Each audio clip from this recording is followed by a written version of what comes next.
Chelsea Manning has made it official, and she has filed the paperwork necessary to run for the U.S. Senate in the state of Maryland, seeking the seat currently held by Democrat Ben Cardin. Cardin is serving the last part of his second term in office, and he will obviously also be seeking re-election, so there will be a Democratic primary. But that's kind of, putting the cart before the horse at this point.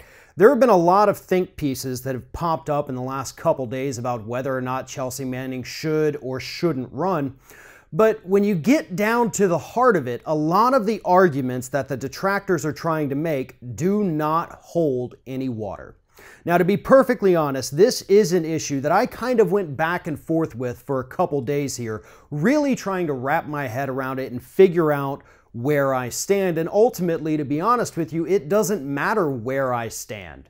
Chelsea Manning has absolutely every right in the world to run for the U.S. Senate, and that's not at all what's been at issue. But I feel, based on everything I've read, everything I've seen, and everything I think and feel, that I do support her run for the U.S. Senate. Now, one of the biggest arguments that some of the centrist Democrats have been launching at Manning is that she lacks experience. Well, guess what? You don't have to have any prior experience to serve in the U.S. Senate, and if you're looking to get experience, that seems like a pretty great place to start. Furthermore, her lack of experience thing kind of falls short when you consider the fact that there have been plenty of people throughout the history of the United States who have become United States senators or members of the U.S. House of Representatives who had no prior political experience ever. They were either lawyers or some of them only served in the military, as Chelsea Manning did. Furthermore, as a representative of the LGBTQ community, I believe that Chelsea Manning would be a perfect fit for the U.S. Senate.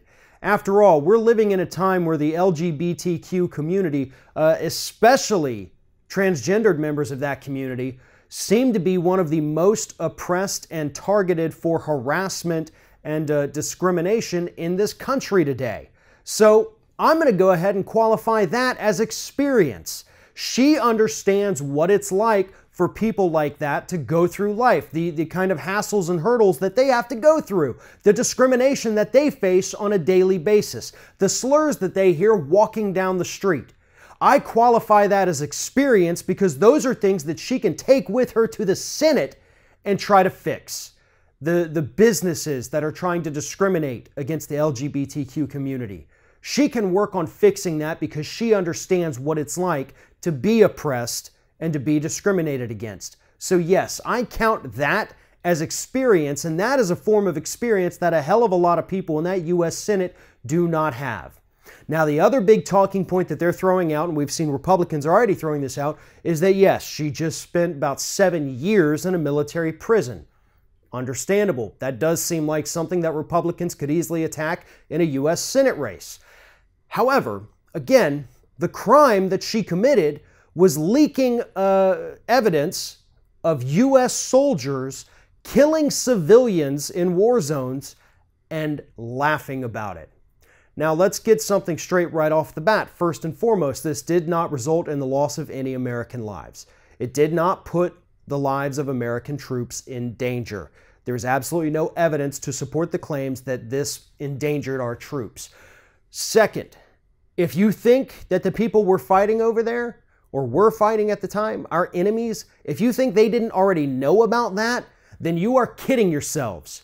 Ever since the very first days of the Iraq War and our invasion of Afghanistan, the Taliban, Al-Qaeda, ISIS, whatever the hell you want to call them, or whatever they want to call themselves at the time, they all knew that civilians were dying, and that was one of the things that they used in their recruitment to bolster their numbers. Chelsea Manning just brought it to the attention of the American public. Everybody else already knew about it. She was just trying to show us what our troops are capable of doing, and it was disgusting. And she did not deserve 7 years in a military prison for that, which is a far longer sentence than anybody else who's leaked anything from our U.S. military has received in recent years. So, again, she has every right to run. She does have experience. It may not be political experience, but it's life experience that a lot of those idiots in D.C. seem to be lacking. And her only crime was exposing the crimes of the United States. So I think that's a talking point that's easily debunked. So how does she win? She wins with support outside of Maryland. And I understand that only people from Maryland can vote. I don't live in Maryland. I won't be voting in this particular election. So I don't necessarily have a dog in this fight. But I do care about the future of this country, and I do care about diversity. And I think that is one of the reasons why Chelsea Manning would make a perfect U.S. Senator. I still, obviously, as most of us do, we have to wait for her positions. But I have to imagine, based on her life experience, that they're going to be positions that a lot of us are going to agree with.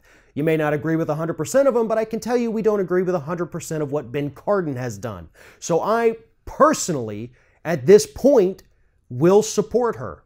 And that is what is needed throughout this country right now. That's the only way she can win this election. It has to come from outside support from outside of Maryland to overcome the attacks and overcome the big money that's going to be pumped into both Cardin's campaign and whoever the Republican opponent is in that particular race.